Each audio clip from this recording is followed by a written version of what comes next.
Before Hyrule was created, long before even the era of Sky, there existed three omnipotent beings, the three golden goddesses who would eventually create the land of Hyrule. Din, goddess of power, cultivated the land and made the template Earth. Nehru, goddess of wisdom, gave law and order to the world, and Farour, goddess of courage, created the lifeforms that exist within Hyrule.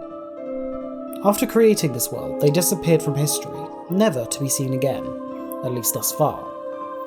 But they didn't leave nothing in their place.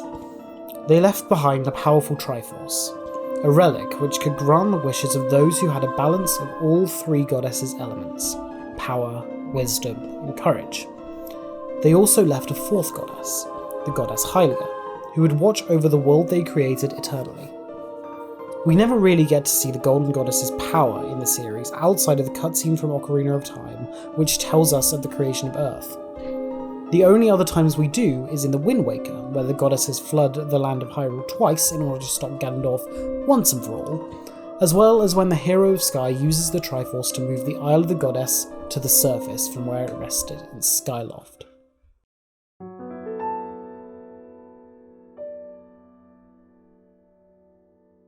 All of this is not to say that these are the only times that the goddesses are referenced within the series, however. One of the more notable times we get to see something which relates to the Golden Goddesses is in Breath of the Wild, Age of Calamity, and most likely Tears of the Kingdom, when we see them as you go up towards the Temple of Time when you pass by three smaller temples. If you look inside them, you'll find each one has the symbol of one of the Golden Goddesses, all leading up to the main Temple of Time.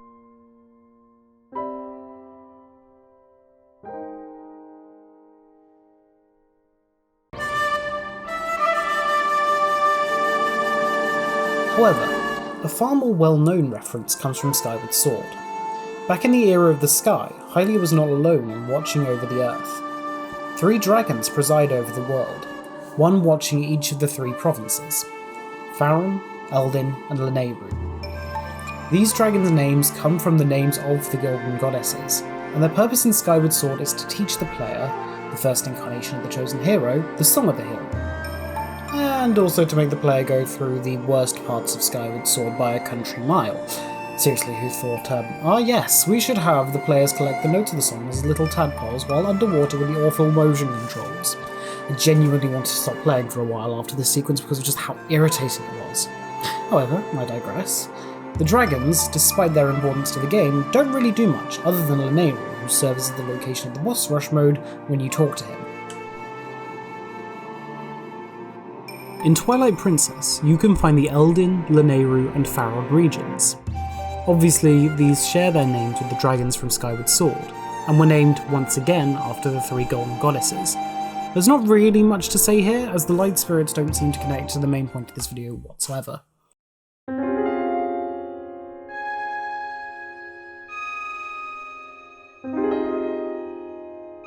Going back to Breath of the Wild and Tears of the Kingdom, we see that once again there are three different provinces named after the goddesses. However, unlike in Twilight Princess and Skyward Sword, they make up a tiny portion of the map, compared to being the entirety of Hyrule for those games. The Eldin region, more commonly known as Death Mountain, the Faron region, more commonly known as Faron Woods, and Lanayru, which encompasses Mount Lanayru and Zora's Domain. These three locations are actually home to places that make the goddess's presence even more known. The Three Springs. Well, sort of.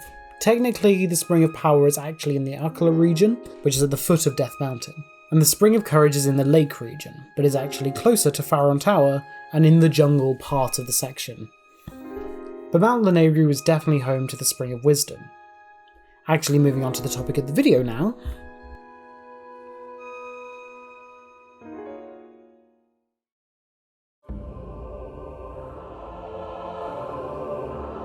Each of the three springs are served by a guardian spirit.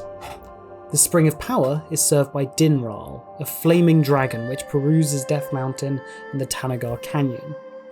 The Spring of Courage is served by the dragon Farosh, which is the first dragon that can be seen as it rises from Lake Hylia, an area which can be accessed after first leaving the Great Plateau. It can also be seen in Lake Floria, as well as the Gerudo Highlands. The Spring of Wisdoms is the most interesting though, With the other two, the key to unlocking the shrine inside the spring is just to get a scale of the dragons, which can be done by shooting an arrow at their bodies. Naydra is slightly more complicated.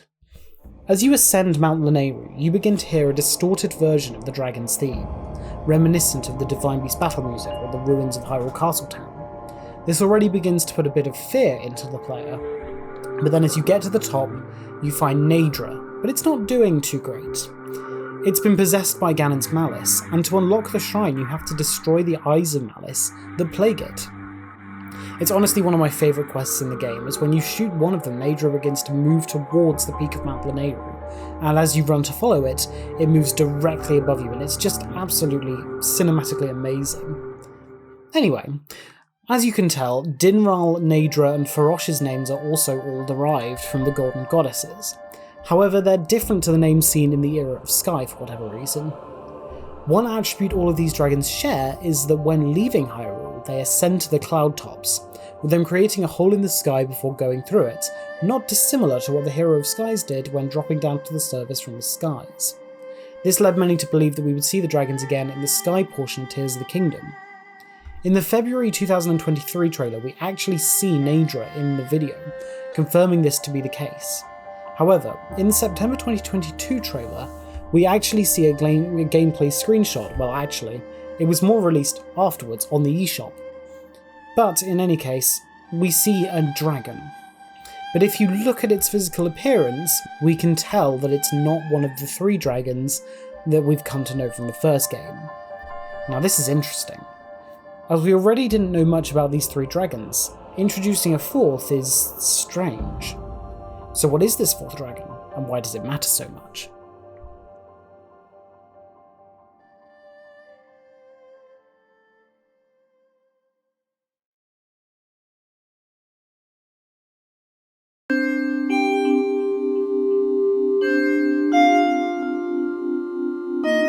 There are a number of possibilities to the answer of this big question.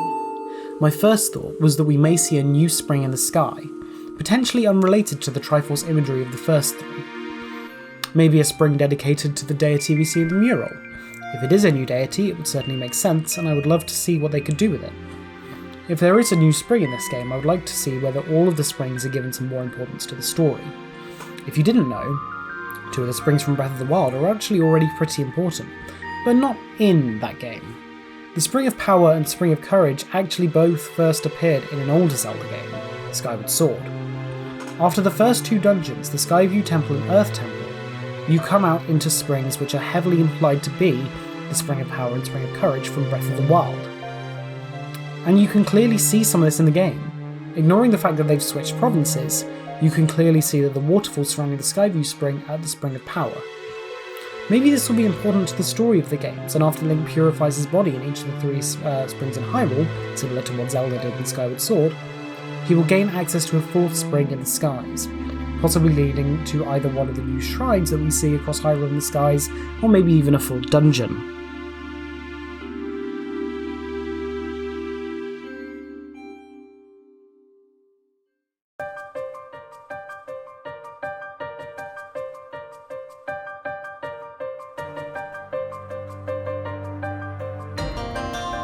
Putting that aside for now, I have another theory on what we might be seeing with this dragon. We know from Breath of the Wild that the Zonai, a mysterious race who disappeared millennia ago, revered a powerful dragon, as well as depicting the Triforce with animal motifs. The boar, owl and dragon symbolise power, wisdom and courage respectively. They seem to value courage most of all, and as they make their base around the Spring of Courage in the Faron region, and a massive dragon statue surrounds the spring. We're told in the Masterwords that the tribe worship a powerful water dragon. Up until this point we've believed it to be Farosh, as it's the only one of the dragons seen rising from the water and is seen in the area of the Faron region. While I still agree with this theory, what if the new dragon actually appeared before the Zonai and took them up to the sky, with them now worshipping this sky dragon as well, hence the twin dragon motifs we've been seeing throughout this game's promotion. We know for a fact that the Zonai will appear in this game after the gameplay demonstration with Alnuma showed us a new item called a Zonai charge. Is it possible then that the Zonai are related to this new dragon, and possibly even all four? they could act as guardians of the dragons, although we can't be sure of this just yet.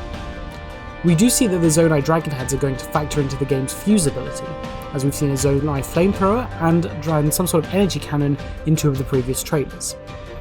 This could lead to seeing the Zonai's role with the dragons being more fleshed out. One thing I would like to point out is that on the Ranger constructs, as well as in this game's main symbol, we see what many believe to be a lotus flower, but I propose that this could actually be signified as a dragon egg. What if the Zonai didn't just meet this sky dragon? What if they looked after it when it was just an egg and hatched into this guardian spirit, raising them to the sky alongside it? I have absolutely no evidence for this, but it's fun to speculate.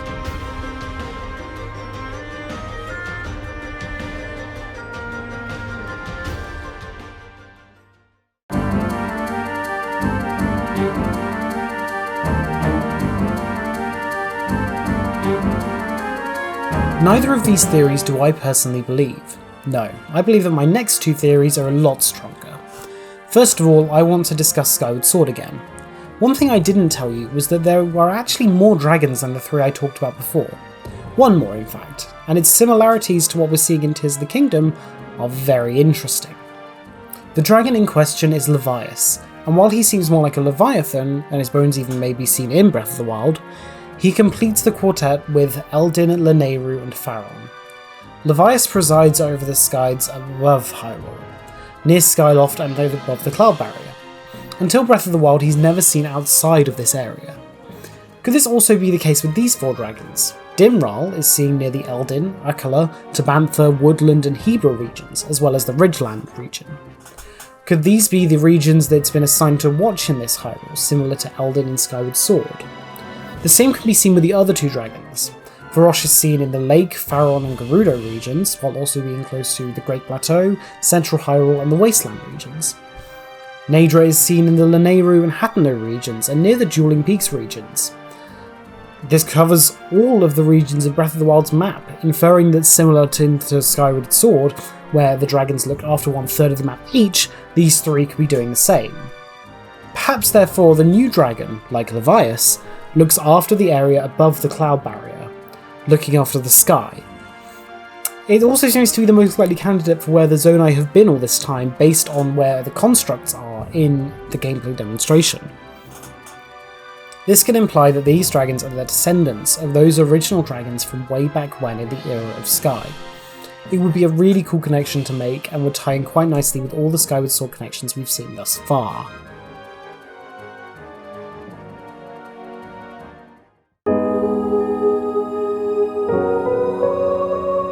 This final theory is highly speculative and has no real basis other than what I've already mentioned. Each of the 3 dragons represent one of the 3 golden goddesses, and so what if this dragon represents the goddess Hylia? Hylia is already associated with the sky, as in Skyward Sword she rose Skyloft and its residents into the sky and created the Cloud Barrier, which we know still exists in Breath of the Wild and is likely destroyed, or we explore above it, in Tears of the Kingdom. If we tie this back to my first theory, it would make sense then that there is a 4th spring that represents the goddess Hylia, as well as the 3 golden goddesses. In the February 2023 trailer, we see a shot of what appears to be a glowing woman. When I first saw this shot, I instantly thought that behind her was one of the springs. A lot of people believe that this will be revealed to be Hylia, or her mortal reincarnation, Zelda. If this is the case, then it would be pretty amazing to see it happen at a spring dedicated to this great goddess. It would make sense, therefore, that this spring has its own dragon servant, like the other 3. We may even see the reintroduction of the Triforce at this location, as this may be where it was in Breath of the Wild.